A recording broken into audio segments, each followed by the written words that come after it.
அல்லக்ஸா வந்து இடிச்சிட்டு அந்த இடத்துல தான் இந்த மூன்றாம் கோயில் வந்து கட்டுவாங்க. ஏன்னா அதுதான் அந்த இடம், அந்த டெம்பிள் மவுண்ட்டு தான் அவங்க என்ன சொல்கிறாங்க, அதுதான் வந்து அது நாம் கூட சொல்லியிருந்தோம் அல்லக்ஸாங்கிறது அந்த டோட்டல் காம்பவுண்டுன்னு. அப்போ சில பேர் வந்து அதை கிண்டல்லாம் பண்ணாங்க, அந்த காம்பவுண்டு கிடையாது அப்படின்ட்டு. வேற ரசூல்லா காலத்தில் இருந்துச்சு, மொத்த காம்பவுண்டு தான் டெம்பிள் மவுண்ட்டுங்கிற அந்த காம்பவுண்டு தான் அல்லக்ஸா. பைத்துல் முகத்தஸுங்கிறது அந்த ஊர், ஜெருசலம் ஃபுல்லாகவே வந்து என்ன குறிக்கும், அது வந்து பைத்துல் முகத்தஸ். அது வந்து இந்த சுற்றுப்புறம் வந்து பாக்கியம் ஆக்கப்பட்ட அந்த பகுதி. இப்போ என்ன விஷயம் அப்படின்னு பார்த்தீங்கன்னா, இப்போ நடந்துட்டு இருக்கிற அந்த அக்டோபர் 7 தாக்குதலை வச்சு இவங்க கிட்டத்தட்ட இப்போ அந்த ரீப்ளேஸ்மெண்ட் வந்து இவங்களை எல்லாருமே வெளியேற்றிட்டாங்க. இப்போ இருக்கிறது சும்மா கொஞ்சம் ஆள் தான். இப்போ அடுத்து என்ன நடக்கலாம் அப்படிங்கிறது, ஏன்னா இஸ்ரார் அகமது பார்த்தீங்கன்னா இப்போ இஸ்ரார் அகமதோட வீடியோ வைரல் ஆகுது. அவர் வந்து பார்த்தீங்கன்னா அந்த டைமில் அவர் கிட்டத்தட்ட 15-20 வருஷம் 30 வருஷம் 40 வருஷம் கூட இருக்குன்னு நினைக்கிறேன். நான் ஒரு பல கட்டங்களில் வந்து அவர் அதை பேசியிருக்கார். யூதர்களுடைய திட்டங்களில் ஒரு திட்டம், அந்த அந்த கோல்டு வந்து அவங்க மோல்டு பண்ணாங்க பாருங்க, அப்போவே வந்து யூதர்கள் கிண்டல் பண்ணாங்க, போடுங்க போடுங்க எங்களுக்கு வேணுங்கிற தங்கத்தை நாங்கள் எடுத்துக்கிறோம் அப்படின்ட்டு அப்படின்னு சொல்லி இப்போ அந்த காலத்திலே இவங்க திட்டம் வந்து போட்டிருக்காங்க அப்படிங்கிறது தெரியுது. அப்போ அந்த வீடியோ வந்து இப்போ வந்து ஃபுல்லாக வைரல் ஆகிட்டு இருக்கு. இப்போ அவரே கப்பே சொல்கிறார், இது நடக்கும் இது நடக்கும் இது நடக்கும்ன்ட்டு. இப்போ இது நடக்குமா அப்படின்னு பார்த்தா ஹதீஸ் நேரடியாக இல்லை. அல்லக்ஸா இடிக்கப்படும் எங்கேயா ஹதீஸ் இருக்கா? இல்லை. ஆனால் குரானில் வந்து ஒரு சாடையாக ஒரு விஷயம் நம்ம புரிஞ்சிக்க முடியாது. பனி இஸ்ராயலுடைய அந்த ஆரம்ப 10 வசனங்களை பார்த்தீங்கன்னா அல்லாஹ் வந்து சொல்லுவான், எப்போல்லாம் அந்த உம்மத்து மேலே அல்லாஹ் கோவம் வருதோ அப்போ வந்து அல்லக்ஸா வந்து அல்லாஹ் வந்து இடிப்பான். இது வந்து அல்லாவுடைய ரூல். இந்த ஹரம் விஷயத்தில் அல்லாவுடைய ரூலு, காபாவுடைய விஷயத்தில் அல்லாவுடைய ரூலு வேற. அங்கே யாரையும் கை வைக்க விட மாட்டான். அபாபியில கூட அல்லாஹ் அனுப்பி பாதுகாப்பான். ஒரு கட்டத்தில் மறுமை நாளின் நெருக்கத்தில் அதுவும் வந்து இது செய்யப்படும், தகர்க்கப்படும். ஆனால் அதுக்கு ரொம்ப நேரம் இருக்குது. அப்போ இந்த விஷயத்தில் பொறுத்த வரைக்கும் அல்லாஹ் வந்து இன்னைக்கு வந்து யார் வந்து அல்லாவுடைய ரெக்கக்னைஸ்டு உம்மத் அப்படின்னா நாங்கள் தான், முஸ்லீம் தான். இப்போ நம்மளை கேவலப்படுத்தணும்னா இன்றைக்கி என்ன பண்ணணும்னா அல்லக்ஸா அடிக்கணும். இப்போ நம்மளை அசிங்கப்படுத்தி நம்மளை, ஏன்னா சுற்றி அத்தனை அரபு நாடுகள் புரியுதா, முஸ்லிம்களுடைய ஒட்டுமொத்த மெஜாரிட்டி ரீசனில் அங்கே இருந்துட்டு நம்மளால் வந்து அல்லக்ஸாவை வந்து காப்பாற்ற முடியல அல்லது அதற்கு யாரும் குரல் கொடுக்கல அப்படின்னா இதை விட ஒரு அசிங்கம் வேற ஏதாவது இருக்கா? வேற இன்னும் கீழே போகிறதுக்கு ஏதாவது ஒன்று இருக்கா? இல்லை. இப்போ இவங்க நினச்சிட்டு இருக்கிறது என்ன, யூதர்களுக்கும் நிறைய முஸ்லீம்கள் வந்து ஆய்வு பண்ணுறாங்க. அது வந்து அவங்களுடைய ஆய்வுகள் வந்து தவறாக இருக்குது. அவங்க என்ன சொல்கிறாங்கன்னா அந்த ஹதீஸ் எடுத்துக்கிறாங்க. எது ஈசா நபி வந்ததுக்கப்புறம் யூதர்களுக்கும் முஸ்லீம்களுக்கும் சண்டை நடக்கும், யூதனை வந்து ஒவ்வொரு யூதனையும் வந்து அந்த கல்லும் வந்து மரமும் காட்டி கொடுக்குன்ட்டு அந்த ஹதீஸ் இப்போவே ஃபிட் பண்ணிவிட்டு இந்த போரில் வந்து நமக்கு வெற்றி கிடைக்கும்னு நினச்சிட்டு இருக்காங்க. கண்டிப்பாக இது கிடைக்காது, வெற்றி இதில் கிடைக்காது. இப்போ வரைக்குமே பார்த்தீங்கன்னா இறங்கு முகமாக தான் முஸ்லீம்கள் போயிட்டுருக்கிறாங்க. ஆனால் பார்த்தீங்கன்னா அது தமிழ் பொக்கிஷம் வந்து அது இந்த விஷயத்தை வந்து அவர் வந்து ஆஸ் இட் இஸ் என்ன இருக்கோ அதை ரெப்ரசன்ட் பண்ணுறாரு. ஆனால் சில முஸ்லீம் யூடியூபர்கள் என்ன பண்ணுறாங்கன்னா, இன்றைக்கி வந்து ஹமாஸ் வந்து அதை பண்ணிச்சு, இன்றைக்கி நாங்கள் அத்தனை பேரை தூக்கிட்டோம், இன்றைக்கி வந்து அத்தனை டாங்கிகளை எடுத்துட்டோம், இப்போ கூட என்னென்னா தோல்வி பட்டு இப்போ அவங்க படைகள் வாபஸ் வாங்கப்பட்டுருச்சு அப்படின்னு நினைக்கிறேன். ஏன்னா அவங்க படைகள் வந்து இப்போ ஈரானுக்கு யூஸ் பண்ணுறதுக்காக அவங்க ஷிஃப்ட் பண்ணுறாங்க. என்னத்துக்கு அவங்க படைகள் வந்து இங்கே காசால ஆள் இல்லாத இடத்துல எதுக்கு படையை ஒன்று எடுத்து போகிறான், புரியுங்களா? அப்போ அவங்க வந்து இப்போ ஈரானோட வந்து ஈரானுடைய பல இடங்கள் இருக்குது, அவங்க பேசஸ் இருக்கக்கூடிய இடம். ரொம்ப முக்கியமான இடம் எதுன்னா கோலான் ஹைட்ஸ். அது வந்து மேடான பகுதி. நான் சொன்ன அந்த மேடான பகுதி வந்து ரொம்ப ஸ்ட்ராட்டஜிக்கலாக வந்து அது ரொம்ப ஒரு ஸ்ட்ராங்கான ஒரு பொசிஷன். அந்த இடத்துல வந்து இன்றைக்கி ஈரானுடைய பேஸ் இருக்குது. அப்போ அவங்க இதை எல்லாமே கணக்கில் வச்சு தான் இப்போ ஈரானோட சண்டை போடுறதுக்காகத்தான் இவங்க என்ன பண்ணியிருக்காங்க, இப்போ இதை எடுக்கிறாங்க. இவங்க என்ன பிளான் பண்ணி வச்சுருக்காங்கன்னு எனக்கு தெரியாது. முதல்ல வந்து ஈரானை முடிச்சுட்டு அதுக்கப்புறம் அல்லக்ஸாவை எடுக்கிறாங்களா, இல்லை அல்லக்ஸாவை அடிச்சுட்டு ஈரானை முடிக்கிறாங்களான்னு தெரியாது, புரியுதுங்களா? அதுக்கு வந்து இவங்களுடைய அந்த பிளான் வந்து எப்படி கொண்டு போவாங்கன்னு தெரியாது. ஆனால் ஒரு ஒரு கன்க்ளூஷனுக்கு பார்த்தீங்கன்னா இதுதான், அதாவது நாம் உம்மத்தா கடமை தவறுனதுனால அல்லாஹ் நமக்கு ஒரு பனிஷ்மெண்ட்டு தரணும். அதற்காக அல்லாஹ் என்ன பண்ணுவான், அல்லக்ஸாவை இடிக்க வச்சிருவான். அடுத்தது என்ன அப்படின்னா, அங்கே இருக்கக்கூடிய பாலஸ்தீன் மக்கள் அநியாயக்காரர்களாக இல்லை, அவங்க வந்து உம்மத்துடைய அந்த கான்ட்ரிபியூஷன் வந்து அவங்க அளவில் கொடுத்துட்டாங்க. அது அவங்களாச்சு அல்லாவாச்சு அவங்களுடைய விவகாரம். எல்லாம் சொல்கிறாங்கள, சில பேரை வந்து ஷஹாதத்தை அல்லாஹ் கொடுக்கணும்னு விரும்பிட்டான் அப்படின்னு வச்சிங்களா, அவங்கள வந்து அல்லாஹ் வந்து மரணிக்க செஞ்சிடும். இங்கே மரணி செத்தவன்லாம் லூசர் கிடையாது, இங்கே ஜெயிச்சவன் வந்து வாழ்கிறவன் எல்லாம் வின்னர் கிடையாது. அப்போ இந்த அடிப்படையில் இது ஒரு விஷயம் புரிஞ்சுக்கணும். அடுத்ததா என்ன நடக்கலாம் அப்படின்னா, ஈரானும் தோற்கும், ஈரானும் வந்து ஜெயிக்காது. இப்போ அடுத்தது என்ன, நம்ம யூடியூபர்ஸ்லாம் என்ன பண்ணிருக்காங்கன்னா, ஈரான்கிட்ட என்னென்ன டெக்னாலஜி இருக்கு, ஆனால் முன்னறிவிப்புகள் என்ன இருக்கு, நம்முடைய கடமை என்ன, நம்ம எதிரிலேருந்து தவறணும், இப்போ இன்னைக்கு என்ன நம்ம பொசிஷனில் இருக்கிறோம், அது புரியாமல் வந்து அவங்க பேசிட்டு இருக்காங்க. இதெல்லாம் நடக்குங்கிறது நம்முடைய ப்ரெடிக்ஷனாக இருக்கு. இப்போ இதில் வந்து பார்த்தீங்கன்னா, இது வந்து இந்தியாவிலையும் வந்து இந்த விஷயம் வந்து பேசப்பட்டிருக்கு. இப்போ சமீபத்தில் ஒரு இன்டர்வியூ இது ஒன்று, ஒரு ஸ்பீச் ஒன்று வந்து யூடியூப்ல வந்துட்டு இருந்து மார்ச் 18 2024 வந்து யூடியூப்ல வந்து போஸ்ட் பண்ணப்பட்டுச்சு. நம்முடைய இராணுவ இது தளபதி இருக்கிறார் இல்லையா, விபி சிங், அந்த என்னது பிபின் ராவத், அவர் மரணிச்சார் இல்லையா, 3வது வருஷம் அவருடைய அந்த நினைவு தினம் வந்து அனுஷ்டிக்கப்பட்டது. அதில் வந்து நம்முடைய நாட்டுடைய இராணுவ பாதுகாப்பு ஆலோசகர், நேஷனல் செக்யூரிட்டி அட்வைசர், இது ரொம்ப பெரிய போஸ்ட், இது இராணுவ அமைச்சருக்கும் மேலே கிட்டத்தட்ட அந்த போஸ்டிங். இப்போ இவர் வந்து பார்த்தீங்கன்னா, அந்த ஒரு வீக்குக்கு முன்னாடி, ஏப்ரல் அந்த மார்ச் 18க்கு ஒரு வீக் முன்னாடி வந்து இஸ்ரேல் வந்து ஒரு ட்ரிப் போறார். அப்போ வந்து நேத்தன்யாவு வந்து நான் மீட் பண்ணதில் நேத்தன்யாவு வந்து ஒரு விஷயம் சொன்னார், ஒரு சர்ப்ரைஸ்க்கு ரெடியா இருங்கன்ட்டாரு. Last week I was in Israel. I told him, is there any lesson for us to take? That was a very interesting comment that their NSA made. He said you should be prepared for a surprise. He said you should be prepared for a surprise. He said you should be prepared for a surprise. Surprise ஒன்று இருக்கு, ரெடியா இருங்கன்னு சொல்லிட்டாரு. அதனால வந்து அவருக்கு யாருக்கு உரையாற்றுறாருன்னா, இந்திய ராணுவ மக்கள், அதாவது ராணுவ வீரர்களுக்கு மத்தியில் வந்து அவர் உரையாற்றுறாரு. அவர் சொல்லும்போது கிட்டத்தட்ட 5.5 மணி நேரம் லெக்சர் அது. அதில் வந்து அவர் சொல்றாரு, ஒரு ராணுவ வீரனுக்கு வந்து சர்ப்ரைஸுங்கிறது இருக்கக்கூடாது. நைட்டு 2 மணிக்கு கால் வந்தால் கூட அதிர்ச்சி ஆகக்கூடாது, உடனே நீங்கள் கிளம்பி வாங்கன்னா வரணும். ஏன்னா உலகம் வந்து அப்படிப்பட்ட ஒரு சூழலில் இருக்கு. இது நேத்தன்யாவும் இப்படி சொல்லியிருக்கிறாரு அப்படிங்கிற அந்த விஷயத்தையும் வந்து அவர் என்ன சொல்றாரு, அது சொல்றாரு. அப்போ சர்ப்ரைஸ் அப்படின்னு என்ன அப்படின்னா, இப்போ இவர் பேசுனது வந்து மார்ச் 18. ஒரு சர்ப்ரைஸு, இந்த ஈரான் மேலே எடுத்த அந்த தாக்குதல் கூட சர்ப்ரைஸ் தான். ஏன்னா இது யாரும் எதிர்பார்க்காத ஒரு ஈரான் தூதரகத்தின் மேலே தாக்குதல். இது வந்து சும்மாலாம் இவங்களுக்கு வந்து இவங்க மரக்கண்டு போல சும்மா வந்து ஒரு தாக்குதல் வந்து கிறுக்குத்தனமாக பண்ணுறதுக்கெல்லாம். இதை வந்து அவங்க ஒரு தாக்குதல் பண்ணுறாங்க அப்படின்னா ஒரு பிளானோட தான் அவங்க பண்ணியிருப்பாங்க. அப்போ இதில் வந்து அடுத்தது என்ன அப்படின்னு பார்த்தீங்கன்னா, இந்த சில ஹதீஸ்கள் வந்து நம்ம சொல்லிடலாம். என்ன அப்படின்னா, அந்த பைத்துல் முகத்தஸுடைய எழுச்சி எஸ்ரீபின் வீழ்ச்சிக்கான நேரமாகும். எஸ்ரீபின் வீழ்ச்சிக்கு பிறகு மல்ஹமா ஏற்படும். மல்ஹமாவிற்கு பின் கான்ஸ்டான்டினோபிளுடைய வெற்றி. அப்போ இந்த சீக்வன்ஸ் பாட்டுங்க, பைத்துல் முகத்தஸுடைய எழுச்சி.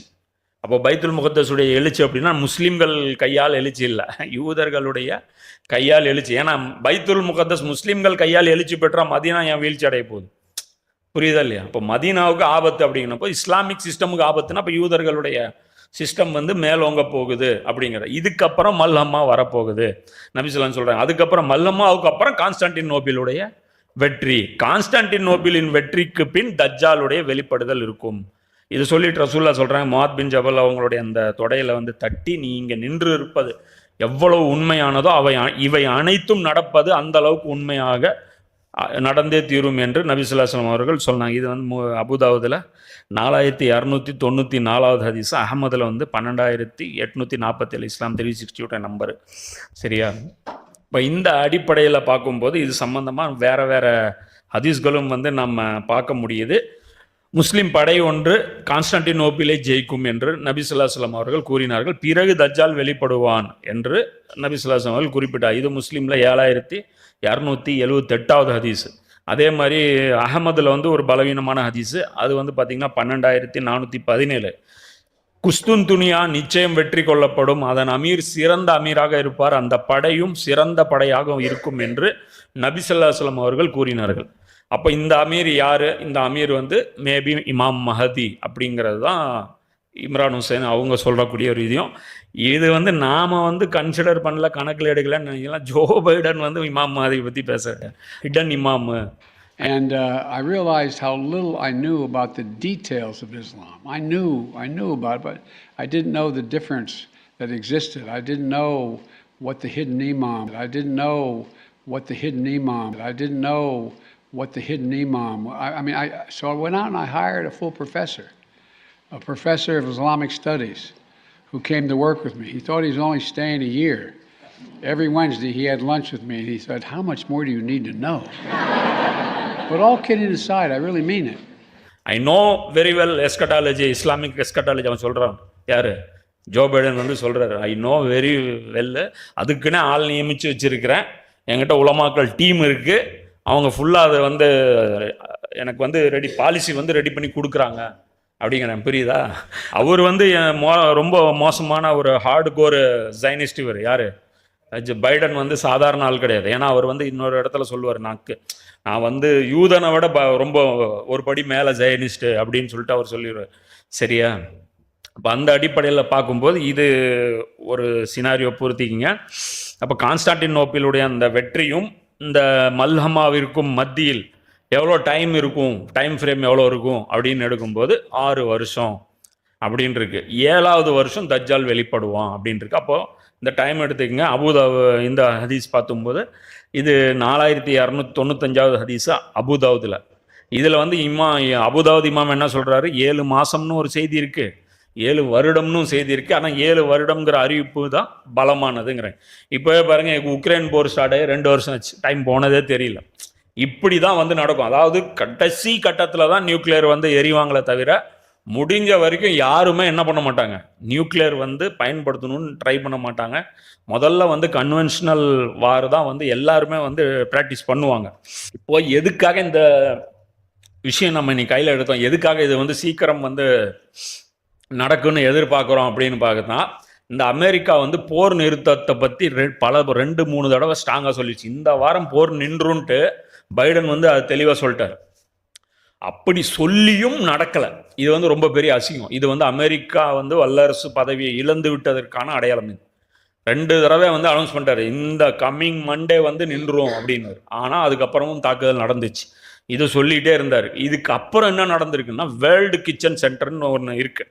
இவங்க வந்து எல்லா இடத்துலையும் சமைச்சு கொடுக்குறவங்க. எங்கெல்லாம் ஒரு சுனாமி வந்தாலும் சரி, பூகம்பம் வந்தாலும் சரி, இந்தியாவுக்கெல்லாம் கூட வந்து அவங்க சமைச்சு கொடுத்தவங்க தான் அவங்க.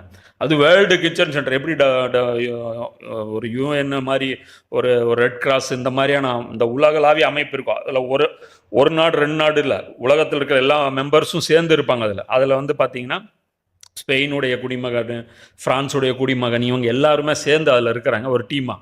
இவங்க தான் சமைச்சு கொடுத்துட்டு இருந்தாங்க இத்தனை நாள் சாப்பாடு. இத்தனைக்கு இவங்க போகிறதுக்கு முன்னாடியும் வர்றதுக்கு முன்னாடியும் சொல்லிட்டு தான் கிளம்புவாங்க. அந்த வண்டி வந்து 3 வண்டி கான்வே போகுது அப்படின்னா, போகும்போது இவங்க வந்து சொல்லிட்டு தான் போவாங்க, ரிட்டர்ன் வரும்போதும் இவங்க நாங்கள் வர்றோம் அப்படின்னு சொல்லிட்டு தான் போயிருக்காங்க. இதிலும் வந்து இவர் சொல்கிறாரு, அதில் மொத்தம் 3 வண்டியில் 1 வண்டி தான் தாக்குதல் உள்ளானது, அதில் 7 பேர் கொல்லப்பட்டாங்க. அதில் இன்னொருத்தர் அவர் இன்டர்வியூ கொடுக்குறாரு, நாங்கள் வந்து முதல்ல வந்து ஒரு அட்டாக் நடந்தது கொஞ்சம் மிஸ் ஆச்சு, அப்போவே நாங்கள் வந்து இராணுவத்துக்கு வந்து இஸ்ரேல் இராணுவத்துக்கு ஃபோன் அடித்து இது நாங்கள் தான் சாப்பாடு எடுத்துகிட்டு தான் போயிட்டுருக்கோம், அடிக்காதீங்கன்னு நாங்கள் சொன்னோம். அதுக்கப்புறமும் வந்து இது மறுபடியும் ஒரு அட்டாக் நடந்துச்சு. அதுக்கப்புறம் 2வது அட்டாக் நடக்கும்போது நாங்கள் ஃபோன் பண்ணி சொல்கிறோம், என்னங்க நீங்கள் சாப்பாடு போகிற வண்டியில் அட்டாக் பண்ணிட்டுருக்கீங்கன்னா, அதுக்கப்புறமும் 3வது அட்டாக் நடந்துச்சுங்கிறப்ப இதெல்லாம் வந்து உலகம் வந்து காரி துப்பிருச்சு. இன்றைக்கி வந்து இஸ்ரேலை வந்து இந்த விஷயத்தில் அமெரிக்காவும் வந்து வேறு வழி இல்லாமல், அதாவது அமெரிக்கா வந்து இஸ்ரேலுக்கு அடிமை. ஆனால் இன்றைக்கி என்ன பண்ணிச்சு, அமெரிக்கா வந்து இஸ்ரேலை வந்து கை கழுவி இந்த பிரச்சனைக்கு எங்களுக்கு சம்பந்தம் இல்லை, இதில் நாங்கள் உடன்பட மாட்டோன்ட்டாங்க. இதில் பார்த்தீங்கன்னா 4 ஐரோப்பிய நாடுகளே வந்து கண்டனம் தெரிவித்து எந்த அளவுக்கு இது பண்ணியிருக்காங்க. ஒரு சில நாடுகள் வந்து பார்த்திங்கன்னா தூதரகத்தை கூட மூடியிருக்காங்க இந்த நடவடிக்கை செஞ்சதுனால. இது மிகப்பெரிய லெவலில் அது கொந்தளிப்பு வந்து ஆயிடுச்சு. இப்போ அன்றைக்கி அந்த கிச்சன் வந்து இப்போ மூடப்பட்டுருச்சு. அது ஒரு விஷயம். கிச்சன் மூடப்பட்டதுக்கப்புறம் நேற்று வந்து பார்த்திங்கன்னா 30 குழந்தைகள் பசியினால் செத்துருக்காங்க. இந்த கிச்சன் மூலம் அது டெய்லி வந்துட்டு அது டெத்தை வந்து அப்படியே ரோல் ஏறும் அப்படிங்கிறத சொல்கிறாங்க. இப்போ இன்றைக்கி சாப்பாடு கொடுக்கறதுக்கு யாரும் வந்து முஸ்லீம்கள் முதற்கொண்டு யாருமே வந்து இப்போ உள்ள என்ட்ராவில். வேர்ல்டு கிச்சனும் வந்து அங்கே மூடப்பட்டுருச்சு. இந்த பிரச்சனை, இந்த குற்றச்சாட்டு ஈரான் இஸ்ரேல் மேலே விழுந்துட்டு இருக்கிற இந்த நேரத்தில் ஈரானுடைய அந்த தூதரகத்தின் மீது தாக்குதல். இது என்ன, எரியிற நெருப்பில் எண்ணெய் ஊற்றுற திமிரு இது வந்து இது நடத்தின உடனே அமெரிக்கா பதறி அடிச்சுட்டு ஈரான் மேலே வந்து ஃபோன் அடித்து ஈரான்கிட்ட பேசுது, நாங்கள் அடிக்கலை, இது வந்து நாங்கள் சொல்லியும் இவங்க செய்யலை, இதுக்கும் எங்களுக்கும் சம்மந்தம் இல்லைன்ட்டாங்க. இனி வந்து இப்போ இஸ்ரேல் வந்து என்ன இருக்குதுன்னா, எங்கள் விவகாரங்களை நாங்கள் முடிவு பண்ணுவோம். இதில் அமெரிக்க அதிபர் ஒரு அமைச்சர் கூட பார்த்தீங்கன்னா ஒரு இன்டர்வியூ கொடுப்பாரு, காமெடியாக சிரிப்பான்ல, அந்த அந்த அவன் அவன் என்ன ஸ்போக்ஸ் பர்சன் அவன் பார்த்தீங்கன்னா சொல்லுவான் அவன் வந்து Israel, like other countries in the region, is a sovereign country that makes its own decisions. The United States does not dictate to Israel what it must do, just as we don't dictate to any country what it must do. We present what we believe are the. We present what we believe are the. Good one, Matt. We present. No, I mean, but come on, yeah. It's we present stand-up hour in the briefing room. அவ வந்துட்டு நாங்கள் வந்து இஸ்ரேலுக்கு வந்து ஒன்றும் Godfather கிடையாது, நாங்கள் வந்து டிக்டேட் பண்ணுறது கிடையாது, இஸ்ரேல் வந்து ஒரு சுதந்திர நாடு, அவங்க அந்த நாட்டுடைய முடிவுகள் அது தன்னிச்சே எடுக்குது அப்படின்னு. அப்போது கீழே இருக்கிற ஒரு இன்டர்வியூர் வந்து கேட்குறாரு, ஆமாம்மா நீங்கள் டிக்டேட்லாம் பண்ண மாட்டீங்க, இன்வேஷன் வேணால் பண்ணுவீங்க, அதாவது படையெடுத்து வேணால் அட்டாக் பண்ணுவீங்க, டிக்டேட்லாம் நீங்கள் பண்ண மாட்டீங்க அப்படின்னு சொல்லிட்டு போனோன்னு இவனே சிரிச்சிருவான். அப்படி இருந்துட்டு அப்புறம் போயிடுவான். அந்த அளவுக்கு வந்து பார்த்தீங்க அப்படின்னா இப்போ வந்து இது ஒரு பிரச்சனை இப்போ பெரிய லெவலில் போயிருச்சு. இதுக்கு ரெஸ்பாண்ட் என்ன அப்படின்னு பார்த்தீங்கன்னா ஜும்மா தான் இவங்களுடைய அந்த கவர்மெண்ட் பாலிசி வந்து அவங்க டிக்ளேர் பண்ணுற நாள்.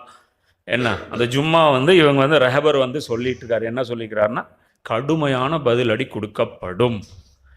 அந்த பதிலடி எப்படிப்பட்டதாக இருக்கும்னா வரலாறு பார்த்துருக்காது அப்படிங்கிற அந்த வார்த்தை வந்து ரெஹபர் வந்து சொல்கிறார். ரெஹபருடைய கால் தான் ஃபைனல் காலங்க.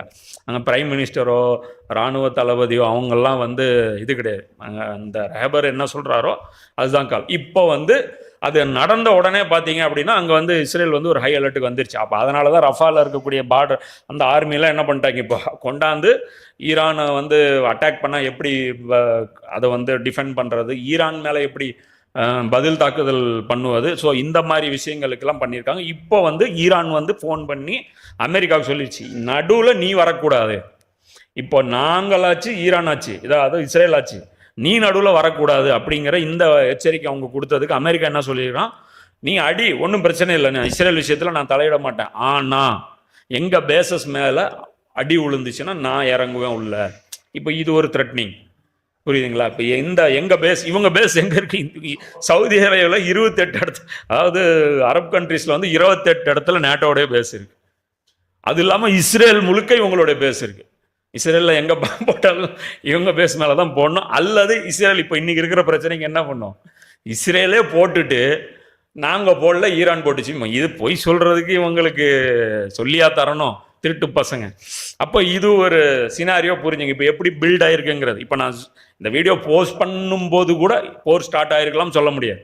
இப்போ இது நாம் ரெக்கார்ட் பண்ணுறது ஏப்ரல் 7ஆம் தேதி பண்ணுறோம். இது நம்ம போடும்போது அவங்க குறித்து வச்சிருக்கிறது என்ன டைமுங்கிறதெல்லாம் தெரியாது. இப்போது இந்த இடத்துல பார்த்தீங்கன்னா இப்போ ஈரான் வந்து தோற்கும் அப்படிங்கிறோம். எதனால் சொல்கிறோம், எவ்வளோதான் பலம் இருந்தாலும் ஈரான் தோற்கும். சரி, ஈரான் வந்து அல்லாவுடைய, அதாவது இங்கே தோக்குறவங்களாம் அல்லாவுடைய கோபத்தை வாங்கிட்டு போகிறவங்களாம் நினச்சிடாது. அவங்கவுங்களுடைய ஈமானுக்கு தகுந்த மாதிரி அல்லாஹ் வந்து அவங்கவுங்களுக்கான அந்த கூலி வந்து கொடுப்பான். இதில் வந்து நாமளோ வேற ஒரு ஆடலோ வந்து நின்று நம்ம தீர்ப்பு, மனிதர்கள் வந்து இங்கே இறங்கி அல்லாவுடைய அடியார்களை பற்றி நம்ம கவலைப்பட வேண்டிய விஷயம் இல்லை, அது அவங்க அல்லாவாச்சு இல்லைங்களா? சில நாடுகள் அழிக்கப்படுற நாடுகள் நரகத்துக்கும் போகலாம், சில அழிக்கப்படுற நாடுகள் சொர்க்கத்துக்கும் போகலாம், அது அல்லாவாச்சு அவனுடைய அடியார்கள்.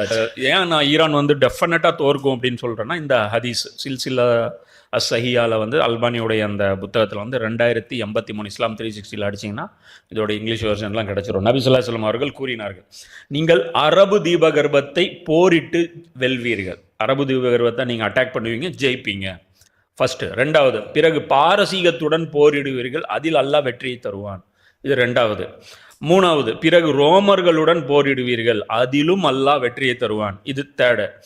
நாலாவது, பிறகு தஜ்ஜாலுடன் போரிடுவீர்கள், அதிலும் அல்லாஹ் வெற்றியை தருவான். இப்போ இந்த 4 போரும் வந்து நீங்கள்னு சொல்கிறாங்க. இப்போ அந்த சீக்வன்ஸ் வந்து ரசூலா காலத்துக்கும் பொருந்தும். இப்போ நபி ஸல்லல்லாஹு அலைஹி வஸல்லம் காலத்துலேயும் வந்து அரபு தீபகம் இப்போ யுத்தம் தான் ஃபஸ்ட்டு நடந்துச்சு. இதில் எதுக்காக நான் அதை வந்து மறுமையோட ஜாயின்